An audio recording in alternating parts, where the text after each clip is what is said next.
Prontos? Preparados para se aproximarem novamente um pouco mais da realidade espiritual de Cristo?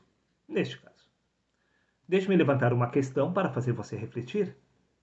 Por acaso, Maria de Nazaré gerou o Filho de Deus em seu ventre? Sim, esta é a pergunta que eu te faço. Por acaso, Maria de Nazaré gerou o Filho de Deus através da carne e do sangue? A resposta é um absolutamente nunca. Impossível? Jamais. Quer que eu prove? É claro que eu vou provar, meu querido amigo.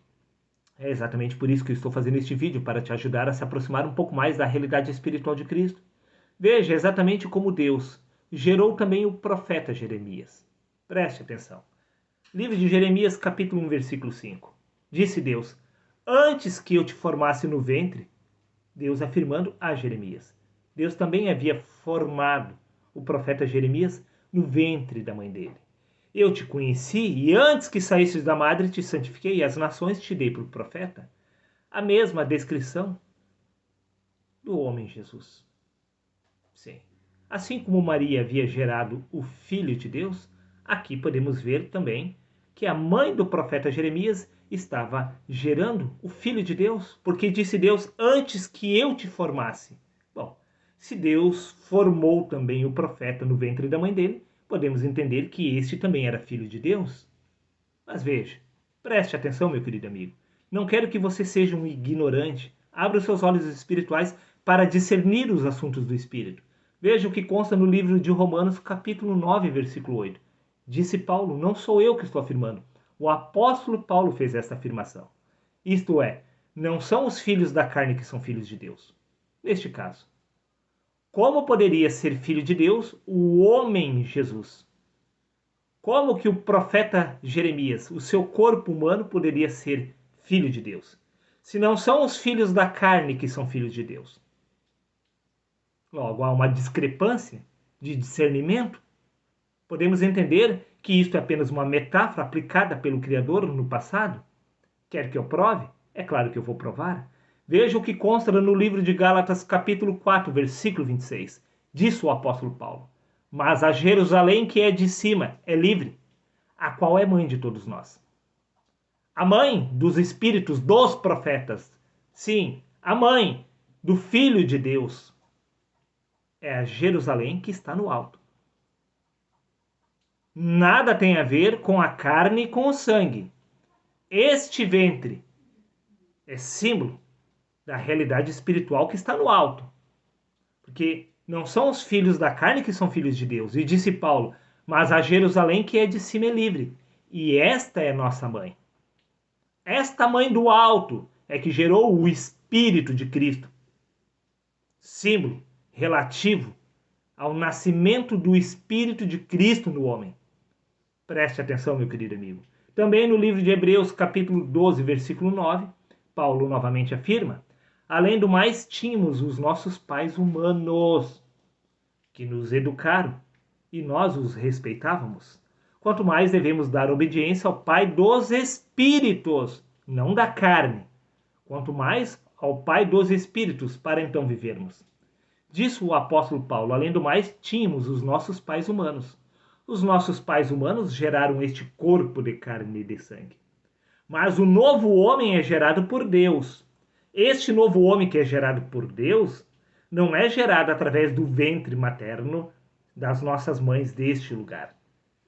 Porque disse o apóstolo Paulo, mas a Jerusalém que é de cima é livre. E esta é a nossa mãe. A nossa verdadeira gestação acontece nas regiões celestiais. O Filho de Deus é gerado no alto. O novo nascimento relativo ao Espírito acontece no alto. Porque a nossa verdadeira mãe espiritual está nos céus. Você consegue compreender que primeiro é o natural, depois o espiritual. Assim como trouxemos a imagem do que é terreno, devemos também trazer a imagem do celestial.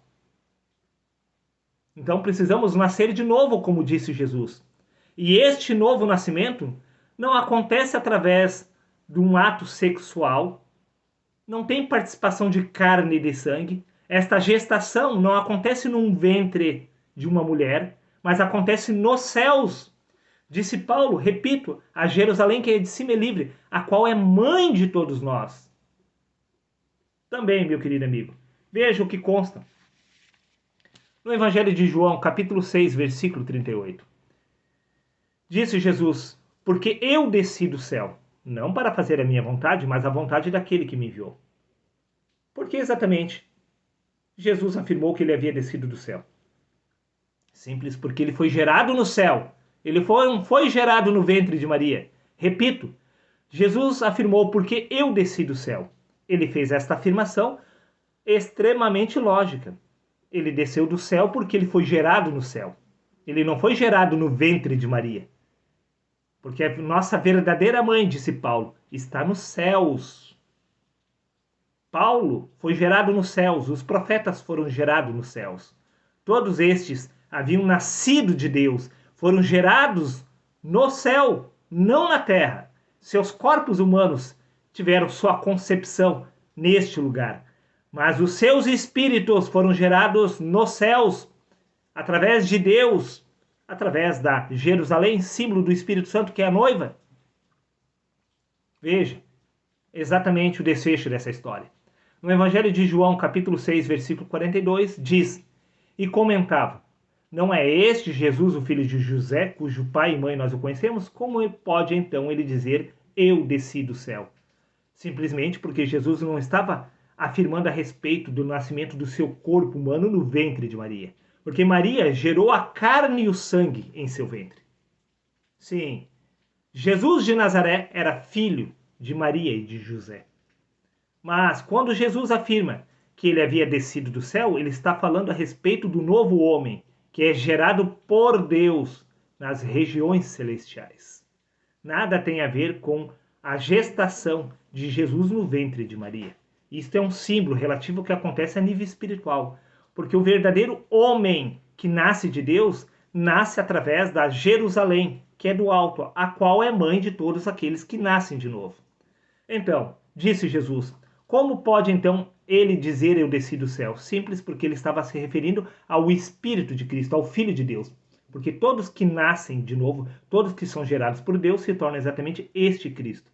Preste atenção. Evangelho de João, capítulo 7, versículo 27, diz: Entretanto, nós sabemos de onde é este homem. Eles estavam falando do homem Jesus. Quando o Cristo vier, ninguém saberá de onde ele é. E eles estavam absolutamente corretos. Eles conheciam muito bem a história do homem Jesus, mas referente à história do Filho de Deus, que é o Cristo, eles não sabiam de onde este Espírito de Cristo havia descido. Da onde exatamente ele tinha vindo. Então, a descrição do Filho de Deus é absolutamente correta. Ninguém sabe de onde ele vem e nem para onde ele vai. Veja, no Evangelho de João, para encerrar, capítulo 3, versículo 8, diz: O vento sopra onde quer. Você escuta o seu som, mas não sabe de onde vem nem para onde vai, disse Jesus. Assim, acontece com todo aquele que é nascido de Deus. Não somente com o homem Jesus, mas assim, disse Jesus, acontece com todos aqueles que são nascidos de Deus. Todo aquele que nasce de Deus vem do alto, é gerado no alto, por esta mãe celestial. Todo que nasce de novo é gerado no reino dos céus. Vem do alto. E ninguém sabe de onde este homem vem e nem para onde ele vai. Assim, disse Jesus, acontece com todos aqueles que nascem de novo. Assim como o homem Jesus nasceu de novo e veio do alto, acontece absolutamente com todos. Por isso, Deus afirmou que havia gerado o profeta Jeremias. Sim, no ventre de sua mãe. Mas a sua mãe nada tem a ver com a natureza humana, e sim com a mãe celestial. Porque o segundo homem é gerado por Deus, não com participação de carne e de sangue. Símbolo do que havia acontecido com Maria. Apenas um símbolo, apenas uma metáfora. Porque a verdadeira mãe do Filho de Deus está nos céus. Está dado o recado. Um abraço a todos e até o próximo vídeo, meus queridos amigos.